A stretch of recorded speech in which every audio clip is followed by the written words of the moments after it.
Most people look at a crypto chart and see chaos, random lines, random colors, random numbers. Professionals look at the exact same chart and see a story being told in real time. The difference isn't talent, it isn't access to secret tools, it's 4 specific indicators. And almost nobody bothers to learn them properly. So you keep buying on emotions and selling on panic, while smart money reads what the chart is actually saying. In the next 12 minutes, I'm teaching you the 4 indicators that translate any crypto chart.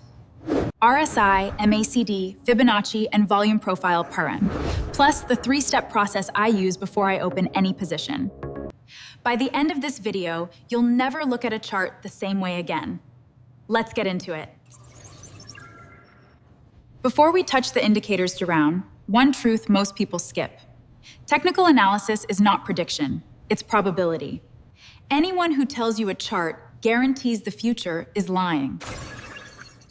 What charts actually do is show you when conditions favor a move in one direction over another.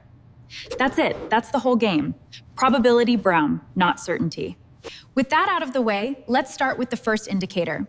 Indicator 1.1, RSI, Relative Strength Index. RSI measures whether an asset is overbought or oversold based on recent price movement. It oscillates between 0 and 100. Above 70 is considered overbought, bad, meaning the asset has moved up too fast and is likely due for a pullback. Below 30 is considered oversold, meaning it's dropped too fast and is likely due for a bounce. Sounds simple. Here's where most people get destroyed using it. RSI does not tell you to buy or sell on its own. In strong uptrends, RSI can stay above 70 for weeks while the price keeps climbing. It can stay below 30 while the price keeps falling. If you sold every time RSI hit 70, in a real bull market, you would have sold Bitcoin at 20,000 and watched it go to 100,000 without you. The way I actually use RSI, I look for divergence. Divergence happens when price makes a new high, but RSI does not. Or price makes a new low, but RSI does not. That's the signal. It means momentum is weakening, even if price hasn't reflected it yet. A bearish divergence at the top of a rally is one of the strongest sell signals in technical analysis. A bullish divergence at a market low is one of the strongest buy signals. The number itself matters less than what it's doing relative to price. Indicator 2, MACD, Moving Average Convergence Divergence. MACD measures momentum by comparing 2 moving averages, typically the 12-period and 26-period exponential moving averages. The 3 main parts of the MACD indicator are the MACD line, the signal line, and the histogram bars that show the difference. The 2 signals I actually use. First PAME, when the MACD line crosses above the signal line, that's a bullish momentum shift. When it crosses below, bearish. Simple. Second TAN, and this is the more powerful one, BAM, watch the histogram. When histogram bars are getting bigger, momentum is accelerating. When they're getting smaller, momentum is dying. Even before any line crosses happen. Most people miss this. They wait for the cross. By then, you're already late. Where MACD shines is catching trend changes early. Where it fails is sideways markets. In choppy, range-bound conditions, MACD generates constant false signals, so I always check the broader trend first. If the market is clearly trending, MACD works beautifully. If price is just bouncing around in a range, I ignore MACD entirely and rely on other tools. Indicator 3, PEND, Fibonacci retracement. This is where it gets interesting.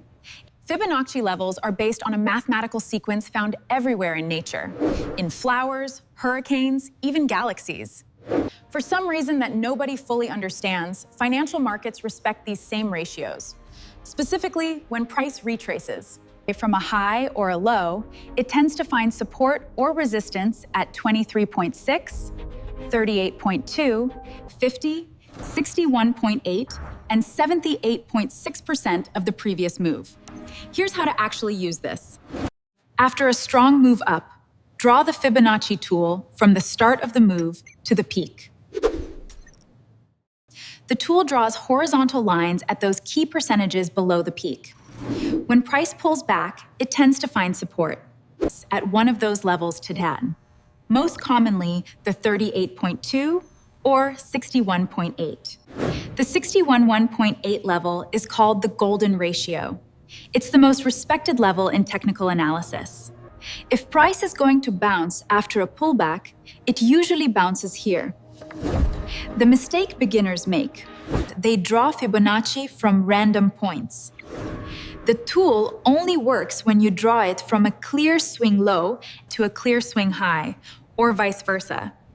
If you draw it from random candles, you get random levels that mean nothing. The level you choose to draw from determines the entire result. Pick obvious, significant turning points, TER, not noise. Indicator 4, PENG, volume profile. This is the most underrated tool in crypto, and almost nobody talks about it.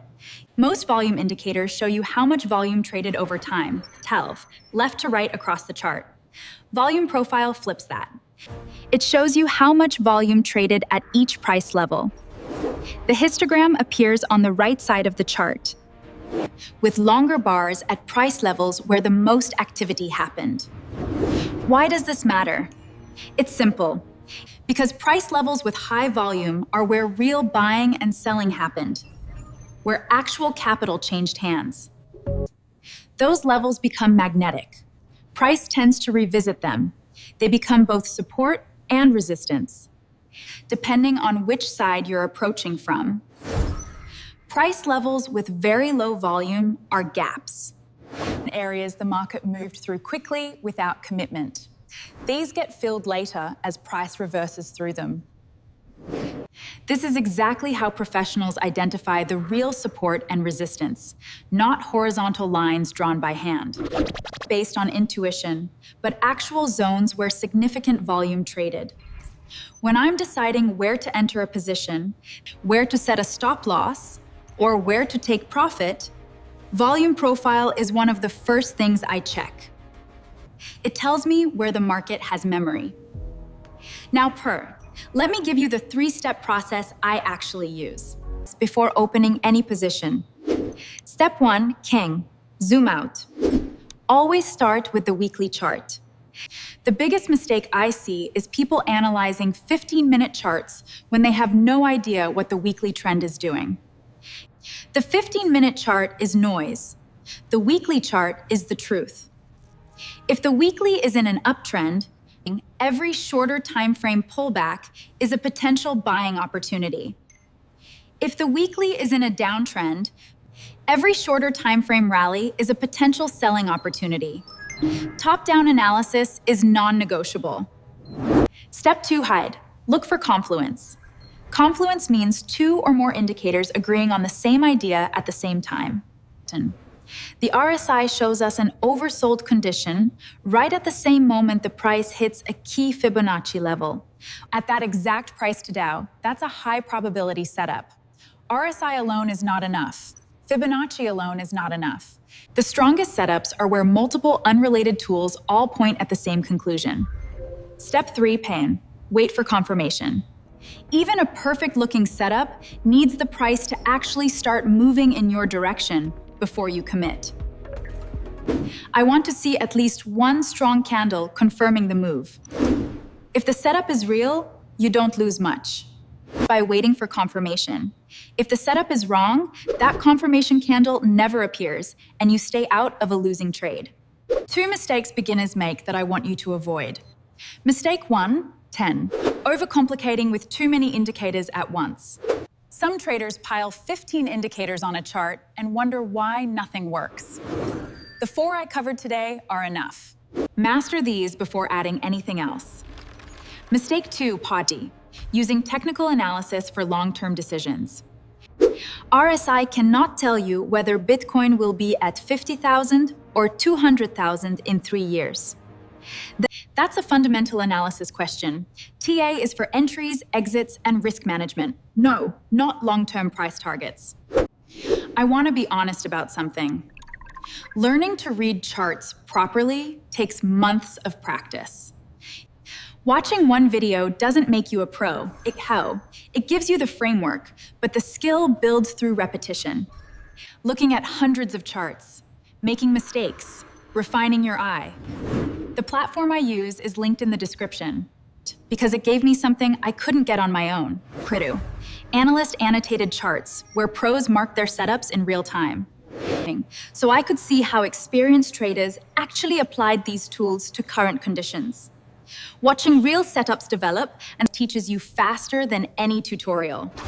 If you want that kind of learning environment, check it out. If you'd rather build the skills slowly with TradingView's free tools and your own practice, that path absolutely works too. In the next video, we're going to talk about something that sounds boring on the surface, but is actually one of the most powerful tools in a serious investor's portfolio, the FAO, stablecoins. Most people think they're just digital dollars sitting in a wallet doing nothing. The truth is, the way you use stablecoins separates investors who survive bear markets from investors who get wiped out. There's a strategy I use with stablecoins that nobody talks about to blow, and I'm walking you through all of it next. Subscribe and hit the bell. Drop your hardest chart reading question in the comments, and I'll see you in the next one.